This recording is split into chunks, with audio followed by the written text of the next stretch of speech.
सध्या पावसाळ्यामुळे राज्यभरात अनेक ठिकाणी रस्त्यांची दुरावस्था झाल्याचे चित्र समोर येत आहे। असाच एक धक्कादायक प्रकार अमरावती जिल्ह्यातील कुरुम ते मधापुरी मार्गावरून समोर येत आहे। या मार्गावरील मोठे खड्डे आणि पाण्यामुळे रस्ता पूर्णपणे वाहून गेल्याने इथल्या नागरिकांना जीव धोक्यात घालून प्रवास करावा लागत आहे। या समस्येकडे प्रशासनाचे दुर्लक्ष का होत आहे यावर अधिक माहिती जाणून घेऊया। अमरावती जिल्ह्यातील कुरुम रेल्वे स्टेशन ते मधापुरी हा मार्ग दुरावस्थेमुळे चर्चेत आहे। हा रस्ता केवळ गावातील लोकांसाठीच नाही तर विद्यार्थी, शेतकरी आणि रेल्वे कर्मचाऱ्यांसाठीही एक महत्त्वाचा दुवा आहे। मात्र पावसाळ्यामुळे या रस्त्यावर जागोजागी मोठे खड्डे पडले आहेत आणि शेतातील पाणी थेट रस्त्यावर आल्यामुळे वाहतुकीला मोठा अडथळा निर्माण झाला आहे। आपण बघितले की रस्त्यावर चिखल आणि पाण्याचे साम्राज्य पसरले आहेत। ज्येष्ठ नागरिकांना या चिखलातून चालणे जवळजवळ अशक्य झाले आहेत।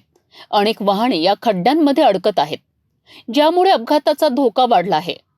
स्थानिकांनी दिलेल्या माहितीनुसार या रस्त्याची अवस्था इतकी बिकट झाली आहे की नागरिकांना जीव धोक्यात घालून प्रवास करावा लागतोय। स्थानिक प्रशासनाने याकडे पूर्णपणे दुर्लक्ष केल्याचा आरोपही नागरिक करीत आहेत। या समस्येवर कायमस्वरूपी तोडगा काढण्याची मागणी जोर धरत आहे। विशेष म्हणजे कुरुम रेल्वे स्टेशन प्रशासनानेही या समस्येबद्दल मधापुरीच्या ग्रामसेवकांना निवेदन देण्याची माहिती समोर आली आहे।